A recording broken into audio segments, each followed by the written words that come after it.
유로파리그 8강전 4경기가 일제히 치러졌습니다. 우선 토트넘의 결과는 알고 계실 거라 생각됩니다.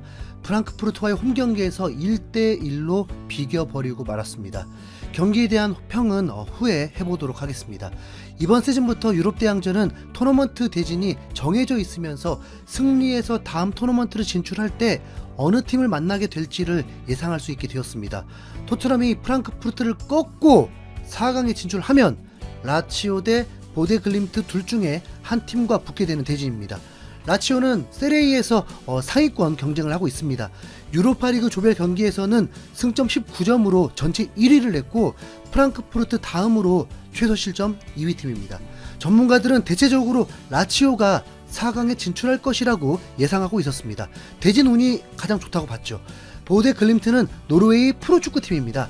평균 득점 1점 정도인 맨유도 이 팀에겐 3골을 넣었고 카라바흐 팀에게도 패배했습니다. 8강에 오른 것 자체가 저력 있는 팀이기 때문에 무시할 수는 없겠지만 솔직히 들어보지도 못한 팀이라면 8강까지도 만족해야 할 팀이죠. 그런데 이번 8강 1차전에서 라치오가 보데글림트에게 0대2로 깔끔하게 패배해버렸습니다. 경기 내용도 보데글림트가 압도했고 라치오는 매우 수비적이었습니다. 그러니까 2차전 홈에서 승리를 하겠다는 작전이었을지 모르겠습니다. 하지만 0대2 패배는 라치오에게 매우 불리하죠. 토트넘이 4강만 간다면 더 수월한 대진일 수도 있겠더라고요. 계속해서 경기 상황 전하기 전에 잠시만요. 여러분들 잠시만요. 휴대폰, 인터넷, 정수기 가만히 두면 최대 128만원 손해입니다. 10년 만에 단통법 폐지된 거 아시죠? 휴대폰 전원지원금 최대 50만원에 비밀 지원금까지, 인터넷 TV는 최대 48만원, 가전 렌탈 최대 30만원, 설치 당일 즉시 입금, 약정 끝날 때마다 현금을 꼬박꼬박 받을 수 있습니다. 법이 정해준 지원금이니 당연히 챙겨야 합니다. 전국 가입자 수 1위 아정당, 가입수당도 가장 많이 받아서 현금도 최대로 줄 수 있죠. 만약 다른 곳보다 혜택이 적다면 차액의 120%를 보상해주는 제도까지 있어요. 24시간 365일 밤낮 없이 전화, 카톡 무료 상담에 초고속 설치도 가능합니다. 이사 청소도 유명한 홈서비스 전문기업 아정당. 얼마나 자신 있으면 이사 당일 불만족 시 전액 환불해주는 보장 이사도 가능합니다. 휴대폰, 인터넷, 가전 렌탈, 이사 청소까지 정당하게 받자. 아정당. 라치오만 0대2로 패배를 했고 나머지 3경기는 모두 무승부가 되었습니다. 우승 확률이 가장 높다고 한 아틀레틱이 레인저스와의 경기에서 0대0 무승부가 되었습니다. 레인저스가 전반 초반에 퇴장이 나오면서 아틀레틱이 승리할 기회가 왔는데도 무득점으로 경기가 마무리됐습니다. 아틀레틱이 2차전 홈이니까 유리한 건 있겠지만 이렇게 버텨버리면 진짜 모르죠. 토트넘 경기 중에 확인했을 때는 아틀레틱이 앞서가 있었는데 알고 보니까 옵사이드로 취소가 됐더라고요. 그리고 맨유는 리옹과의 원정 경기에서 오나나의 판단 미스로 프리킥 실점을 내주었고 운 좋게 동점까지 만들고 후반전에 지르크지가 헤딩골을 넣으면서 4강이 눈앞에 온 듯 했는데 맨유가 2점을 넣었다는 것 자체가 대단한 거잖아요. 그런데 경기 종료 30초 남기고 동점골을 허용하면서 결국 승부를 가리지 못했습니다. 맨유는 홈에서도 강자가 아니기 때문에 이 역시 4강 진출팀 예측 불가입니다. 그리고 이제 토트넘 1대1 무승부. 여러분은 어떻게 평가하시나요? 토트넘 현직 팬들의 반응을 보면요, 후반전은 긍정적이었어. 2골은 나왔어야 해. 심판 판정이 정말 끔찍했다. 승리할 자격이 있었어. 크로스바가 최우선수였다. 선수들의 실수가 많았어. 존스는 용서하지 못할 슈팅이야. 심판이 축제를 망친 경기였어. 4대1이 됐어야 하는 경기인데 나는 실망보다 설렘을 느끼는 경기였어. 이기지 못한 건 운이 없었을 뿐이야. 현지 커뮤니티를 보면요, 팬들은 이번 경기를 통해 긍정적으로 보고 있습니다. 엔지 감독은 인터뷰를 통해서 결과에 대해서는 실망스럽지만 선수들에게는 더 이상 바랄 게 없는 경기였다고 평가했습니다. 한 기자가 반더벤의 헤더까지 막히면서 축구신이 등을 돌린 느낌이 아니냐고 묻자 엔지 감독도 동의를 하더군요.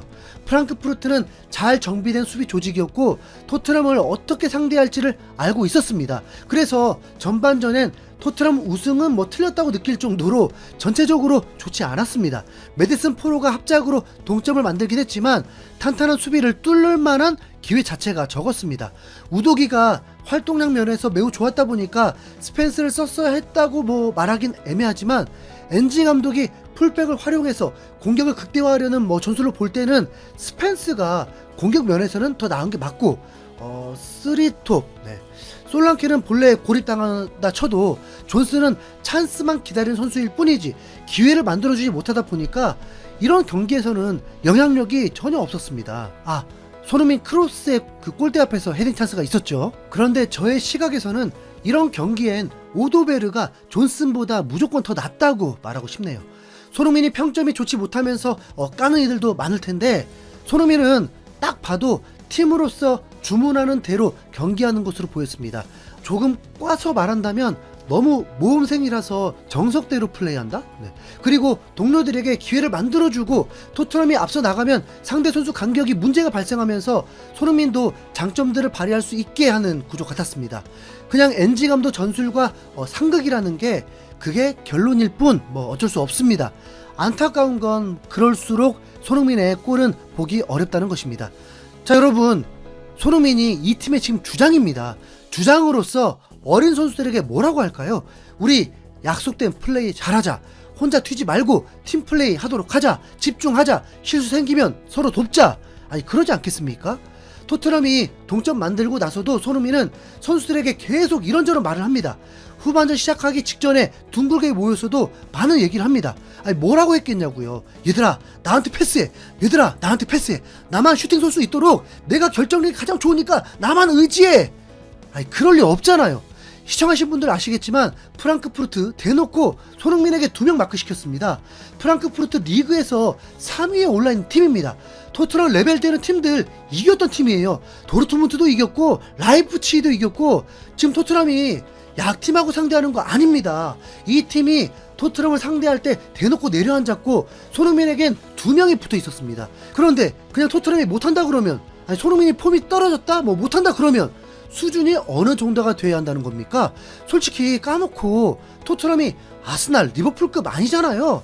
지금 유로파리그 8강에 B클럽들 한두 팀 있었다면 뭐 지난 시즌처럼 리버풀, 레버쿠젠 있었다면 우승? 뭐 꿈도 못 꿀 수 있었습니다. 그런데 지금 상황은 그래도 비벼볼만 하니까 우승 뭐 응원하는 거고 엔지 감독 쓰레기 같은 전술로 수비적 준비가 전혀 안 되어 있다 해도 유로파리그 패배하기 전엔 뭐 경지될 리도 없고 현지 팬들도 기자들도 대체로 긍정적으로 평가하고 스카이 스포츠에서도 유로파리그 꿈이 살아있다고 헤드라인으로 올렸습니다.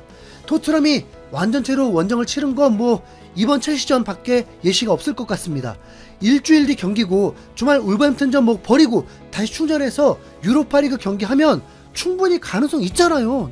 프랑크푸르트가 후반에 완전 밀린 건 엔지 감독 평가로는 체력적으로 지쳐 보였다라고 했습니다.